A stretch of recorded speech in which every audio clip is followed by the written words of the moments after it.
Being a 90s கிட்டா என்னோட சைல்ட்ஹுட்டை ரொம்ப ஆசமாக்குனது ஒரு சில படங்கள் தான். அந்த படங்கள்லாம் என்ன அப்படின்றது தான் இப்போ நான் சொல்ல போகிறேன். நீ 90s கிட்டா அப்படின்னு யோசிக்கலாம். இயர்லி 2Kன்னு கூட வச்சுக்கோங்க.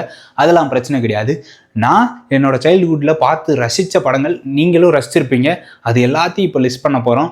ஃபர்ஸ்ட் ஒன்று எனக்கு ரொம்ப ரொம்ப பிடிச்ச படம், அதுவும் நான் பார்த்த ஸ்பை படம் அப்படின்னு நான் இந்த படத்தை தான் சொல்லுவேன். ஸ்பை கிட்ஸ் அப்படின்னு சொல்லிட்டு ஒரு படம் இருக்கும் தெரியுமா? அந்த படத்தில் அப்பா அம்மா இருப்பாங்க. அந்த அப்பா அம்மாவை கடத்திடுவாங்க.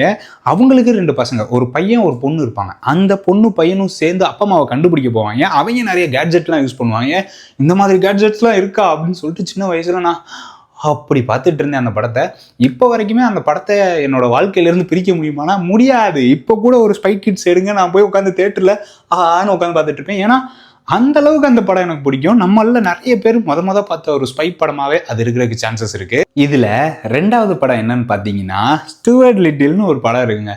இந்த படத்தோட கதை என்னன்னா, எல்லாரும் அதாவது ஹியூமன்ஸாக இருப்பாங்க. அந்த வீட்டில் ஒரு குட்டிக்கு எலி மட்டும் இருக்கும். அந்த எலிக்கு ஒரு ஃபேமிலி இருக்க மாதிரி காட்டுவாங்க.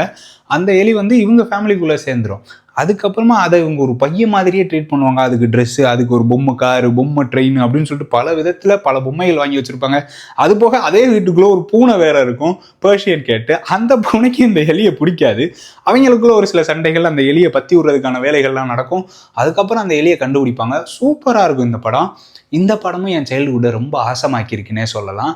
3வது மற்றும் முக்கியமான படம் என்னன்னு பார்த்தீங்கன்னா ஸ்கை ஹை அப்படின்னு சொல்லிட்டு ஒரு படங்க. என்னதான் ஸ்பைடர் மேனு, சூப்பர் மேனு, பேட்மேனுன்னு எனக்கு தெரிஞ்சிருந்தாலும் அதாவது நிறைய சூப்பர் ஹீரோஸ் ஒரு படத்தில் இருப்பாங்க. அது ஒரு யூனிவர்ஸ் மாதிரி இருக்கும் அந்த படம் பார்க்குறதுக்கு. அதில் வந்து ஹீரோவோட அப்பா அம்மாவுக்கு பவர் இருக்கும், ஹீரோவுக்கு பவரே இருக்காது. அவங்க இந்த மாதிரி பவர்ஸ் இருக்கக்கூடியவங்களுக்கு வானத்தில் ஒரு ஸ்கூல் நடத்துவாங்க. அது இப்படி இருக்கும் பார்த்துக்குங்க. அந்த வானத்தில் இருக்கக்கூடிய ஸ்கூலுக்கு போய் தான் இவங்க ஹீரோவா எடுபடியா அப்படின்றத கண்டுபிடிக்கணும். இதெல்லாம் தமிழ் டப்பிங்லேயே இருக்குது. அங்கே போய் வந்து பார்த்தீங்கன்னா ஹீரோவுக்கு அப்பையும் பவர் இல்லைன்றுவாங்க. ஒரு கட்டத்தில் ஹீரோவுக்கு பவர் வந்தோன்னே மாசியா அப்படின்ற மாதிரி இருக்கும். அப்பையும் கூட அவர் வந்து ஸ்ட்ரென்த் தான் இருக்குன்னு நினைப்பாங்க. கடைசியில் பார்த்தா தலைவன் பறந்துக்கிட்டு இருப்பான். அம்மா அப்பாவோட 2 பேரோட பவர் இருக்கா, நீ தான் உண்மையிலேயே பெரிய சூப்பர் ஹீரோ அப்படின்ற மாதிரி இருக்கும். 4வதா நம்ம லிஸ்ட்ல இருக்கக்கூடிய படம் என்னன்னா ஹோம் அலோன்.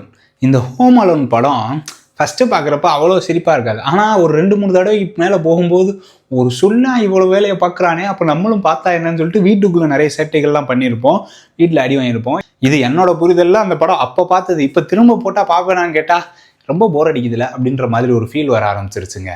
அடுத்ததாக நம்ம லிஸ்ட்டில் இருக்க படம் ஒரு மாயா ஜால மந்திர உலகத்தையே நம்ம கண்ணு முன்னாடி காட்டிட்டு போன படம் தான். இந்த சீரீஸே யாராலையும் மறக்க முடியாது. அதுவும் இந்த சீரீஸை வந்து ஒரு புக்கிலேருந்து மேக் பண்ணாங்க அப்படின்னு சொல்கிறப்ப என்னங்க சொல்கிறீங்க அப்படின்ற மாதிரி இருந்துச்சுங்க. என்ன படத்தை பற்றி சொல்கிறேன்னா ஹாரி பாட்டர் தான். அந்த ஹாரி பாட்டர் சீரீஸில் இருக்க ஒவ்வொரு படத்தையும் பார்க்குறப்ப வாவ் அப்படின்ற மாதிரி தான் இருக்கும். அவரோட பேக் ஸ்டோரி, அவங்க அப்பா அம்மா எப்படி இருந்தாங்க, அவங்க அப்பா அம்மா கிட்ட அந்த வால்மார்ட் என்னெல்லாம் பண்ணாரு, அவங்க கிட்ட இருந்து இந்த ஹாரி பாட்டரை எப்படி காப்பாற்றினாங்க, அந்த ஆள் ஹாரி பாட்டரை என்னெல்லாம் பண்ண காத்திருக்கேன் அப்படின்ற மாதிரிலாம் கதை இருக்கும். இதுக்கு நடுவில் அண்டர் கிரவுண்டில் போகிறது, மறைஞ்சிக்கிறது, பறந்து போகிறது, தாவுறது, ஓடுறதுன்னு சொல்லிட்டு நிறைய ஃபன்னாக இந்த படம் இருக்கும். இந்த படம் பிடிக்காதவங்களே இருக்க முடியாது. ஹாரி பாட்டர் உங்களுக்கு ரொம்ப பிடிக்கும். இப்போ வரைக்கும் நான்லாம் தூக்கி ஏறி அப்படின்ற டைலாக் அடிக்கடி சொல்லிட்டு இருப்போம். உங்களுக்கு அந்த மாதிரி அந்த படத்தில் பிடிச்ச டைலாக் என்னன்றதை கமெண்ட்டில் சொல்லுங்கள். என்கிட்ட அந்த பொம்மை கூட இருந்துச்சு. இப்போ கூட ரீசெண்டாக கிண்டர் ஜாய்க்கு வாங்கினேன். இந்த இருக்கு பார்த்தீங்களா, ஹாரி பாட்டர் வெறியன். அதனால நீ இங்கே இரு ஹாரி பாட்டர். இந்த மாதிரி நிறைய ஃபன்னான விஷயங்கள்லாம் அந்த படத்தை வச்சு இப்போ வரைக்குமே நான் பண்ணிகிட்ருக்கேன். அந்த வாண்டெல்லாம் இப்போ ஒத்துட்ருக்காங்களாம், வாங்கி வைக்கிறேன் கூடிய சீக்கிரத்தில். அடுத்ததாக நம்ம லிஸ்ட்டில் இருக்க படம் honey I strung the kids அப்படின்னு சொல்லிட்டு ஒரு படங்க. இந்த படத்தில் அப்பா வந்து ஒரு சயின்டிஸ்டாக இருப்பார். அவர் குழந்தைங்கள மறந்த மணிக்கு குட்டி ஆக்கிடுவார். அந்த குழந்தைங்க திரும்ப வந்து அவங்க அப்பா கிட்ட சொல்லி அவங்க அது மூலமாக பெருசாகினாங்களா இல்லையா அப்படின்றது தான் கதையாக இருக்கும். படத்தில் நிறைய விஷயங்கள் பெருசாக இருக்கும். என்னடா இதெல்லாம் பெருசாக காட்டுறீங்க அப்படின்ற மாதிரி இருக்கும். இந்த சாக்கோஸ்லாம் சாப்பிட்ருப்போம்ல, அதெல்லாம் பெருசாக இருக்கும். உள்ள பவுலுக்குள்ளே விழுந்துருவாங்க. வேறு லெவலில் என்ஜாய்மெண்ட்டாக இருக்குங்க இந்த படம் பார்க்குறதுக்கு. இந்த எல்லா கேரக்டருக்கும் மேலே அஸ்லான் அப்படின்னு சொல்லிட்டு ஒரு கேரக்டர் இருக்குங்க. அந்த கேரக்டர் என்னால் இப்போ வரையும் மறக்க முடியல. அதோட கம்பீரம், அது நடந்து வர விதம் என்னடா அப்படின்னு கேட்குறீங்களா, த கிரானிக்கல்ஸ் ஆஃப் நார்னியா அப்படின்னு சொல்லிட்டு ஒரு படம் இருக்கும்.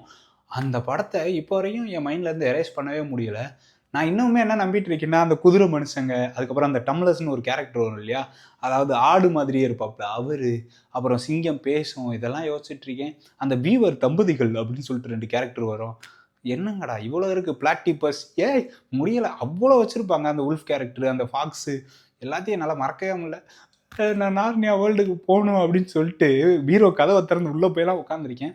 நடக்கலை. நடந்திருந்தா நான் இந்நேரம் பெரிய ராஜாவாக இருக்கலாம். இந்த மாதிரி உங்கள் சைல்ட்ஹுட்டை ரொம்ப ஆசமாக்கின படங்களை கீழே கமெண்ட்டில் சொல்லுங்கள். உங்களுக்கு நான் சொன்ன படங்களில் என்ன படம் பிடிக்குன்றதையும் சேர்த்தே சொல்லிட்டு போங்க. இப்போ நான் கிளம்புறேன். இன்னும் ஒரு சீரிஸ் இதே மாதிரி வரேன். டாட்டா.